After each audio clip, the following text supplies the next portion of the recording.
Dans cette vidéo, je vais être 100% transparent avec toi, donc prends bien en compte tout ce que je vais te dire mot à mot. Les stratégies qui m'ont permis d'avoir des résultats en 2018 et en 2019 grâce au business model du dropshipping, ça n'a strictement rien à voir avec les stratégies qui vont te permettre d'avoir des résultats en 2025 et en 2026. Ça, c'est un point déjà qui doit être très clair pour tout le monde. Maintenant, pourquoi? Parce que tout simplement, le dropshipping a changé, comme dirait Mbappé. Le football, il a changé.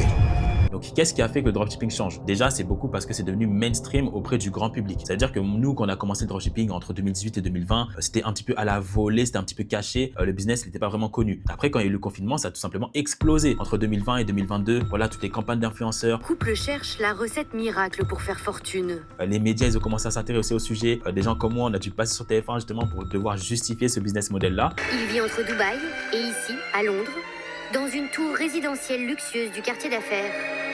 Et le grand public, grâce aux différents médias, ils ont compris que, ah ok, donc si j'achète sur Internet, ça veut pas dire que c'est forcément legit. Parce que voilà, quand tu vois normalement un site Internet, à l'époque, je te disais pas qu'il y avait des arnaques ou pas d'arnaques. C'est juste qu'il y a un site, donc c'est-à-dire c'est officiel, c'est sérieux, donc je vais acheter. Donc c'est ça que les gens avaient en tête avant 2020. Sauf qu'après 2020, entre 2020 et 2022, avec tous les gens qui ont arnaqué avec des campagnes d'influenceurs, ils ont payé, voilà, des grands influenceurs et volontairement, ils ont tout simplement pas envoyé les colis. Mais des centaines de clients ne les ont jamais reçus et n'ont pas été remboursés.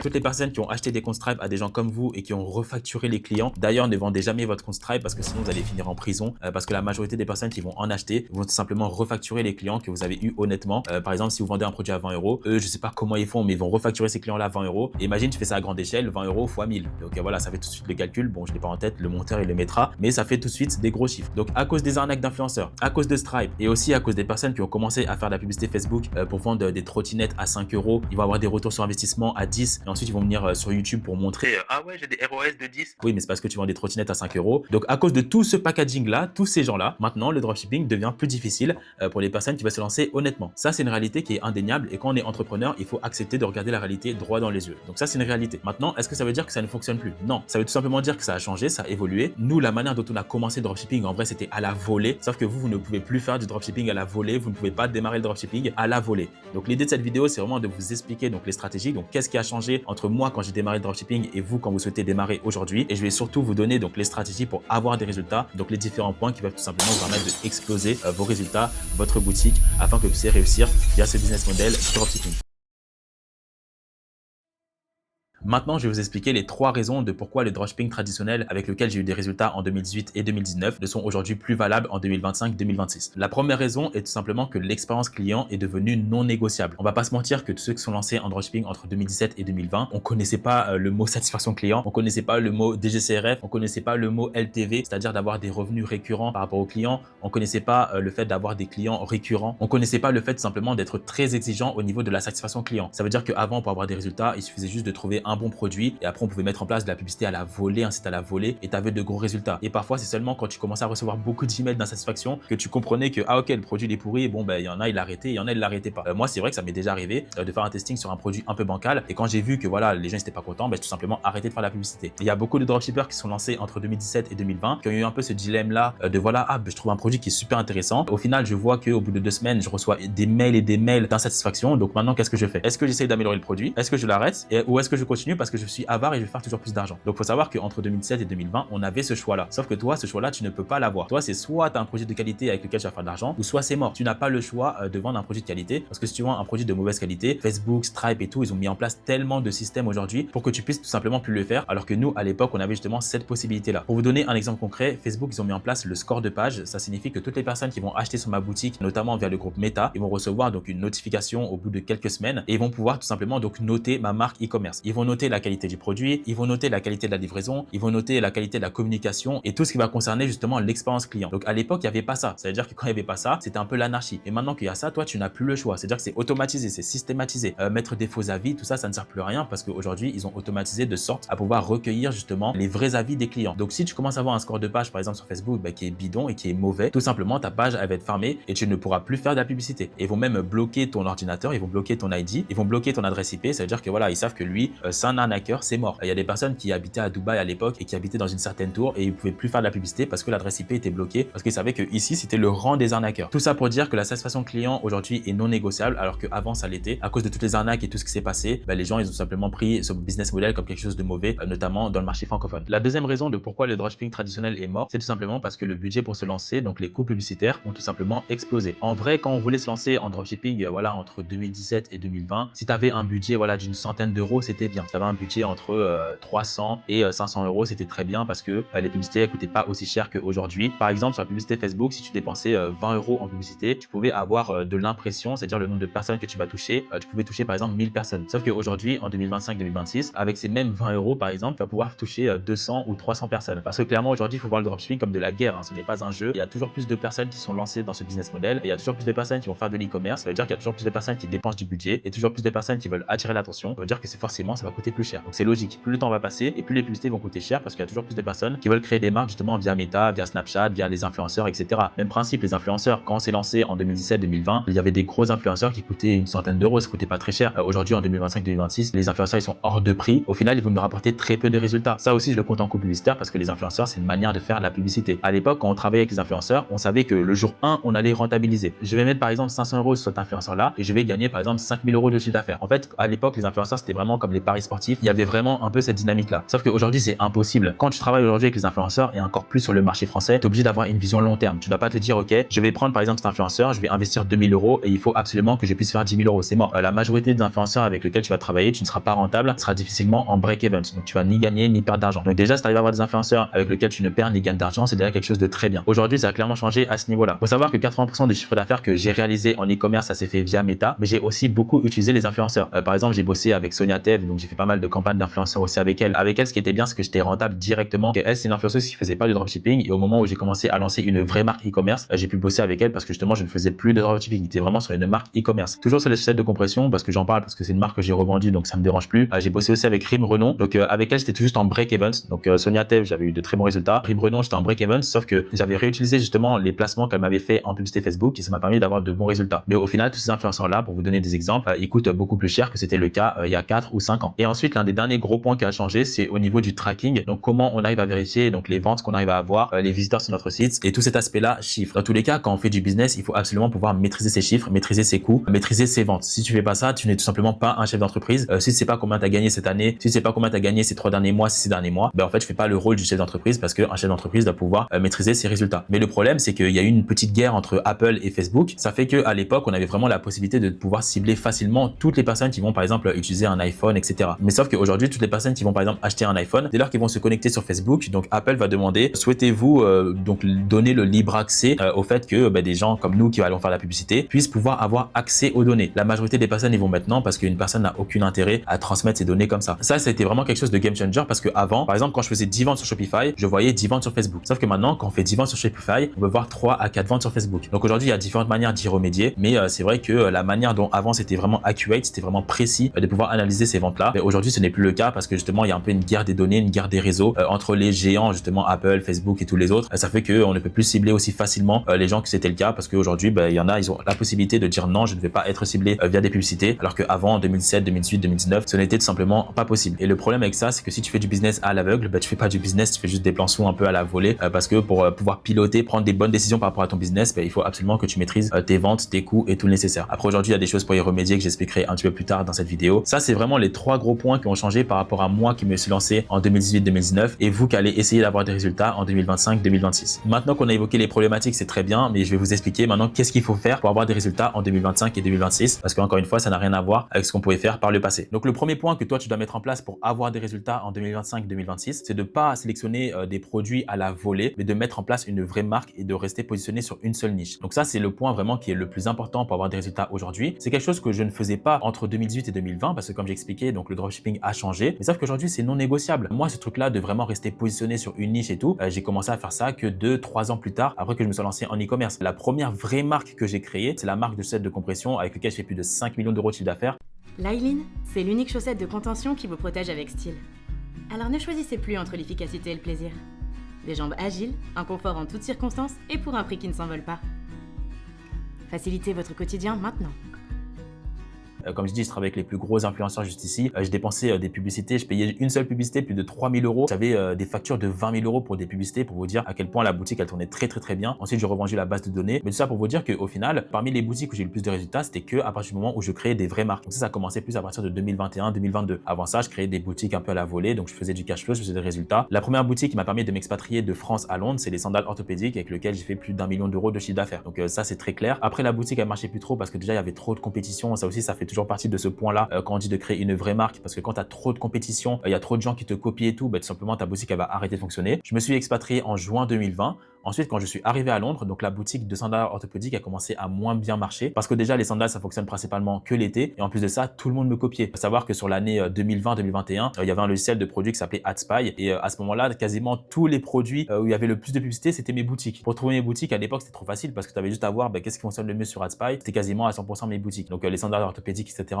tout le monde m'a copié. Mais bon, j'ai pu quand même avoir de très gros résultats. Et quand je suis venu à Londres, la boutique a commencé à moins fonctionner. Et de août 2020 à septembre 2020, j'ai décidé justement de stopper cette boutique parce que je continuais à faire un petit peu d'argent, mais plus trop. Si je continuais à faire beaucoup d'argent, j'allais la garder. Mais comme ça tournait plus trop, je dis bon, vas-y, je vais arrêter avec cette boutique. Et j'ai décidé, ok, je vais me concentrer. Pendant 2 mois, je me suis mis à bosser à 100% sans résultat. Donc là, j'avais 200 000 euros sur mon compte, mais en fait, j'avais plus de résultats. Et j'ai dit, ok, je vais me concentrer vraiment sur une niche, une boutique. J'ai testé entre 15 et 20 produits jusqu'à ce que je trouve donc les chaussettes de compression. Et il faut savoir que les chaussettes de compression, ça m'a pris au moins 2 semaines de testing. C'est-à-dire que pendant 2 semaines, je n'étais pas rentable. Je me suis dit que là, je veux créer un vrai produit, je veux créer une vraie marque. C'est pas juste faire du dropshipping à la volée. Voilà, je suis pas rentable pendant 24 heures, j'arrête la boutique. Ça, c'est ce qui fonctionnait pour nous à l'époque. On pouvait juste faire un testing de 24 heures et on arrête. Aujourd'hui, vous pouvez faire un testing qui peut vous durer 2 semaines. Moi, les chaussettes de compression, j'ai testé la boutique pendant 2 semaines jusqu'à ce que je commence à avoir des résultats. Et qu'est-ce qui s'est passé pour que la boutique elle fonctionne? C'est déjà parce que je suis resté focalisé vraiment en mode création de marque et j'ai vraiment pris le temps de regarder qu'est-ce qui fonctionne en France, qu'est-ce qui fonctionne aux US par rapport à ce produit, par rapport à cette boutique. Et j'ai eu justement le miracle et la chance de trouver un concurrent aux US qui avait vraiment des créatives incroyables par rapport aux chaussettes de compression. C'était justement des aides-soignantes et tout qui avaient vraiment les chaussettes de compression sur les pieds et tout. Et justement un peu sur la période Covid et tout, les gens ils voient aide-soignante, chaussettes de compression, ça m'a fait exploser la boutique. Donc après, j'ai commencé à gagner beaucoup d'argent avec cette boutique-là et j'ai réinvesti en achetant des publicités qui me coûtaient 3000 euros les 1 minute de vidéo. J'ai réinvesti sur des influenceurs qui me coûtaient 4-5 000 euros. Mais au final, parce que je suis resté concentré sur une seule boutique, une seule niche, ça m'a pris 2 semaines pour trouver la recette gagnante. Mais dès lors que je l'ai trouvée, ça m'a permis de faire des millions d'euros. Le deuxième point qui est indispensable pour avoir des résultats en 2025 et 2026, c'est le fait de choisir correctement ton fournisseur. C'est vrai qu'avant, encore une fois, quand on se lançait en 2018-2019, on prenait un peu un fournisseur à la volée.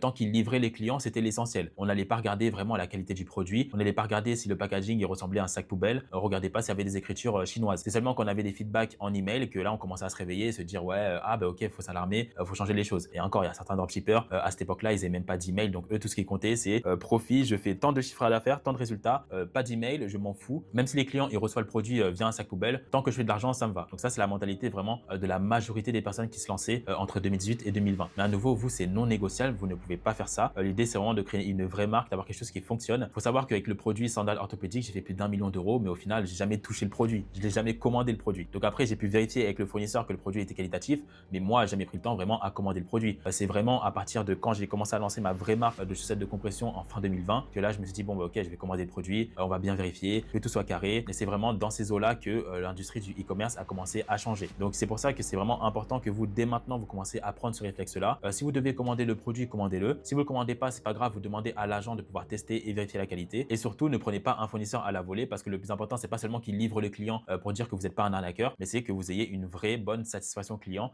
et une vraie expérience client. L'objectif de 2025-2026 pour ceux qui veulent faire du e-commerce, c'est l'expérience client. Et l'expérience client, c'est pas que livrer des produits bancal, mi-bancal pour ne pas être traité d'arnaqueur. Aujourd'hui, il y a différentes manières pour trouver votre premier fournisseur. Là, je vais vous présenter donc une plateforme qui s'appelle Teamdrop. Ils ont notamment leur entrepôt à Guangzhou, où est-ce que j'habite actuellement. Donc la plateforme, elle se situe exactement comme ceci. Eux, ils ont une plateforme qui est directement reliée à 1688. Donc ça, c'est une manière de voir aussi différents produits gagnants. Et aussi via Taobao, donc c'est la plus grosse plateforme pour nous, les personnes qui habitent en Chine. C'est un peu notre Amazon chinois. C'est notre Amazon, c'est notre AliExpress. On peut littéralement tout acheter avec Taobao et ça vient très rapidement. Donc là, pour vous montrer un exemple, on voit différents types de produits. Donc là, où est-ce qu'il a bien fonctionné, c'est tout ce qui est jaquette, veste qui porte chaud. Et donc là, vous pouvez scroller pour regarder différents produits et aussi trouver donc votre premier fournisseur parce qu'eux aussi vont s'occuper de toute la partie logistique, notamment quand vous débutez. Si vous n'avez jamais eu de fournisseur ou en tout cas un fournisseur qui vous convient, qui vous plaît et que vous faites entre 1, 5, 10 ventes, commencez à bosser directement avec eux. J'ai déjà vu leur entrepôt directement à Guangzhou. Donc, si je prends l'exemple d'une veste, moi, c'est vrai que j'ai pas eu une veste pour homme qui m'a fait trop décoller. Les cardigans, ça m'a bien fait décoller. Les cardigans pour hommes et pour femmes, j'ai eu de très bons résultats, mais c'est vrai que des manteaux, pas spécialement. C'est pas dire que ça ne marche pas, hein. Je parle juste de mon expérience. Alors, clac, clac, clac. Je vais prendre voilà, l'exemple de ce manteau-là. Mais c'est vrai il y a beaucoup de personnes qui ont eu des résultats avec des manteaux chauffants. Moi, j'avoue, c'est pas un produit qui m'a fait avoir des résultats. Mais voilà, ça, c'est un produit qui peut être intéressant. Voilà, la taille, exactement. Donc là, ils ont différentes tailles. Ils ont différentes zones chauffantes juste ici, donc qui correspond à un prix qui est différent. Et ils ont différentes tailles aussi, donc du S au 9XL, donc ce qui est énorme. Donc là, je vais cliquer juste ici. Le produit, il coûte 16,95 $ et le fournisseur, donc il est directement via leur entrepôt qu'ils ont mis en place en Chine. Donc eux, ils ont une warehouse en Chine, notamment pour les personnes qui vont démarrer l'e-commerce. C'est très bien pour trouver votre premier fournisseur. Donc ce site, c'est une bonne manière pour les débutants de trouver votre premier fournisseur. Après, vous pouvez aussi mettre en place des packaging. Comme je disais précédemment, l'idée, c'est pas d'avoir un packaging qui ressemble à un sac poubelle à la volée. Là, vous avez un packaging qui est carré et vous pouvez le mettre en place directement lorsque vous démarrez. Et nous, c'est vrai qu'on n'avait pas ça quand on démarrait l'e-commerce, d'avoir une plateforme de ce type qui nous permet de mettre en place un bon packaging. Sur cette partie-là, vous aurez accès à toute la partie commande. Ça vous permettra de traquer correctement, savoir qu'est-ce qui a été envoyé, qu'est-ce qui a été livré, qu'est-ce qui a été complété. Comme ça, vous pouvez gérer ça calmement avec votre service client. Vous pouvez leur transmettre les accès. Donc, vraiment, voilà, pour les personnes qui vont démarrer l'e-com avec ces plateformes-là, vous pouvez trouver facilement votre premier fournisseur. Comme ça, c'est carré. Donc, arrêtez de faire du dropshipping comme nous on faisait en 2018-2019. Faites-le de manière carrée pour avoir des résultats. Et le troisième point que vous devez mettre en place absolument, c'est le fait d'avoir une bonne lifetime value. C'est le fait que vous ayez des clients donc qui soient récurrents, des clients qui peuvent payer plusieurs fois sur votre boutique. Ça veut dire que nous, on ne cherchait pas à avoir des clients récurrents. Tout ce qu'on cherchait, c'était juste avoir toujours de nouveaux clients, toujours chercher à acquérir de nouveaux clients. Mais le problème, c'est que justement, la publicité, elle coûte de plus en plus cher. Donc, au final, dans ce business model du dropshipping et de l'e-commerce, les grands gagnants, c'est pas des personnes qui vont tout le temps aller chercher de nouveaux clients, mais bien sûr que oui, il faut le faire. Mais c'est des personnes aussi qui vont réussir à garder donc les clients actuels. C'est-à-dire que voilà, je vais vendre un produit, les clients vont être satisfaits et les clients vont revenir me voir. Moi, les chaussettes de compression, c'est ce qui s'est passé. C'est pour ça que j'ai pu revendre la marque. C'est parce qu'au début, les personnes, ils ont acheté sur ma boutique. Les clients, ils ont été satisfaits parce que j'ai amélioré le produit, j'ai mis en place pas mal de choses. Et enfin, les clients, ils sont revenus racheter. En fait, ce qui était bien avec cette marque de chaussettes de compression, c'est que vraiment, il y avait des couleurs, il y avait des designs un peu différents. Par exemple, je pouvais mettre en place des chaussettes de compression spéciales pour Halloween, par exemple. Il y avait un design un peu stylé dans ce sens. Je pouvais mettre en place des chaussettes de compression dédiées par rapport à la Saint-Valentin ou par rapport à l'été ou par rapport à un événement bien particulier parce que c'était vraiment designé. Et ça, tu peux le faire quand tu as la satisfaction client, quand les gens sont contents. Comme ça, ils reviennent racheter sur ta boutique. Et pour ça, donc l'un des points indispensables pour garder justement vos clients, c'est de mettre en place de l'email marketing. Ça aussi, ça a été connu très tardivement dans le milieu du dropshipping, alors qu'au final, les personnes qui vont faire le plus d'argent, notamment là sur la période dans laquelle on est, c'est-à-dire le Black Friday, c'est des personnes qui ont eu des résultats toute l'année et qui vont recibler justement tous leurs clients via des campagnes marketing. C'est comme ça que ça fonctionne. Là, aujourd'hui, si vous voulez vous lancer là tout de suite là sur la période du Black Friday, vous pouvez le faire, mais ça servira à rien de trop utiliser le marketing Black Friday. Ça va être rasé par des personnes comme moi ou d'autres personnes qui ont eu des résultats toute l'année et qui vont tout simplement bombarder à fond sur Black Friday. Là, tu peux te lancer, lance-toi en mode marketing normal, mais ne fais pas en mode Black Friday, etc. Au niveau de l'email marketing, il ne faut pas attendre d'avoir des résultats pour le mettre en place. Il faut le mettre en place directement. Parfois, pour avoir des testings qui sont tout juste break-even ou pas rentables, mais le fait d'avoir l'email marketing et que vous allez recibler par exemple les personnes qui sont abandonnées au panier ou les personnes qui n'ont pas acheté pour plein de raisons, peut-être qu'ils étaient dans le métro, ils étaient à l'école, ils étaient en pause travail, etc. Vous les reciblez via l'email marketing et comme ça, ils vont acheter et au final, vous commencez à avoir un testing qui est plus ou moins rentable. Pour tout ce qui va concerner l'email marketing, je vous conseille de le faire avec Omnisend. Donc, je vous montre exactement comment ça fonctionne rapidement. Là, vous avez la partie donc dashboard qui est juste ici. Vous avez le goal, overview, live view. Vous avez les campagnes que vous pouvez mettre en place. Donc là, pour faire clair. Donc là, par exemple, j'ai une boutique qui tourne depuis 2 ans. Donc là, ce que je vais faire, c'est que vu qu'il y a le Black Friday, je vais mettre en place une campagne d'email marketing et je vais cibler voilà toutes les personnes qui sont dans ma base email parce qu'il y a des personnes qui n'ont pas acheté, il y a des personnes qui se sont mises sur ma newsletter, il y a des personnes qui ont déjà acheté mais que je peux recibler parce que ça fait peut-être 1 an qu'ils n'ont pas acheté. Toutes ces personnes-là, elles vont servir à l'onglet campagne où je vais pouvoir justement mettre en place une campagne d'email marketing. Et en faisant ça, je vais pouvoir gagner beaucoup d'argent parce que là, je vais cibler des personnes qui ont été satisfaites et voilà, ils ont acheté dans ma boutique mais ils ont oublié. Je les relance via une campagne email marketing avec un code promo et avec un nouveau produit, mais ça explose totalement. Et ça, les gens, ils négligent ça. Et faut savoir qu'il y a des marques, ils sont uniquement rentables grâce à l'email marketing. Il y a des grosses marques qui, par exemple, vont faire de la publicité sur Facebook, ils vont tout juste être break-even, mais parce qu'ils ont l'email marketing comme ceci, ils commencent à être rentables. Parce que tu peux augmenter ton chiffre d'affaires de 20 à 30% via l'email marketing, mais ça peut représenter la marge tout simplement d'une marque e-commerce. Au niveau des campagnes, c'est très simple à mettre en place. Je l'avais déjà expliqué dans un module de 5 heures sur la formation gratuite de 40 heures. Mais là, par contre, ce qui est important, vous, ce que vous devez mettre en place, c'est la partie automation. Ça, c'est super important. Quand vous démarrez, il faut vraiment que vous commencez à le mettre en place. Donc là, ce que vous devez faire, c'est la partie automation. Ça permet de pouvoir pouvoir cibler donc toutes les personnes qui ont abandonné le panier. Ça va permettre d'envoyer un email à tous les clients potentiels qui ont oublié donc d'acheter sur votre boutique, donc ils ont ajouté au panier mais ils n'ont pas acheté. Ces gens-là, on va les recibler via une automatisation. Là, ce que je peux faire, c'est cliquer ici, Preview and Start Workflow. Donc là, je suis en train de mettre en place une automatisation pour toutes les personnes qui ont abandonné au panier sur ma boutique. On peut transmettre un code promo de 5, 10, 15%, mais uniquement à partir du 3e email. Il y a des personnes, dès le premier email, les gens, ils n'ont pas acheté, tout de suite code promo, ça sert à rien. Donc moi, ce que j'aime bien faire, c'est maximum 5%, parce qu'après, parfois, quand tu commences à faire du volume, entre 5 et 10% en code promo, tu le ressens fort. Donc maximum 5 à 10%, mais mettez pas du 15% de promo sur le 3e email. Donc là, on valide tout ça. Donc là, mon automatisation a été mise en place. Je vais pouvoir regarder tout ça. Donc pour les personnes qui sont allées sur le checkout mais qui n'ont pas acheté, on envoie un email 1 heure après. Pour les personnes qui ont acheté au panier mais qui n'ont pas acheté, on envoie un email 1 heure après. Donc, je vous montre un peu l'automatisation. Donc, il faudra bien connecter Omnisense sur votre boutique. Donc là, ils sont en train d'expliquer l'automatisation. Alors, les personnes, au bout de 1 heure, ils reçoivent un premier email. Toutes les personnes qui n'ont pas acheté sur votre boutique, au bout de 1 heure, ils vont recevoir un premier email. Voilà, faites attention. Voilà, qu'est-ce qui se passe? On a notifié que l'objet est toujours dans le panier. Complète ton order. Ça, c'est au bout de 1 heure. Maintenant, au bout de 11 heures, pour les personnes qui n'ont toujours pas acheté, on leur renvoie un email parce que peut-être qu'ils ont oublié pour plein de raisons différentes. Là, on leur explique, voilà, qu'est-ce qui se passe, pourquoi c'est important de acheter, etc. On peut mettre ça directement ici. Et ensuite, on attend encore 12 heures et cette fois-ci, on leur transmet un code promo de 5%. Et si malgré ça, ils n'achètent pas, là, dans ce cas-là, on passe à autre chose. Donc ça, vraiment, c'est la base de ce qui a été mis en place, mais ça peut encore être largement modifié.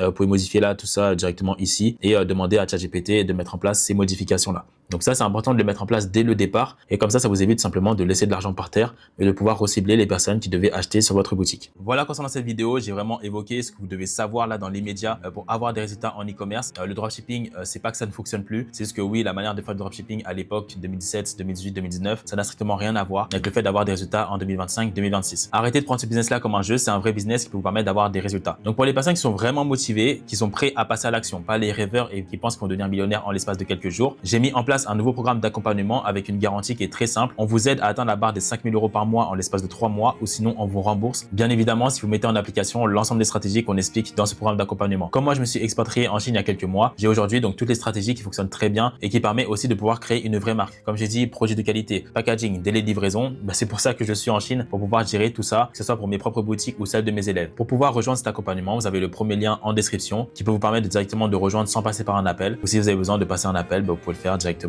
via le site en description. Donc voilà les amis, c'est tout pour moi pour cette vidéo et on se dit à très vite pour une prochaine vidéo.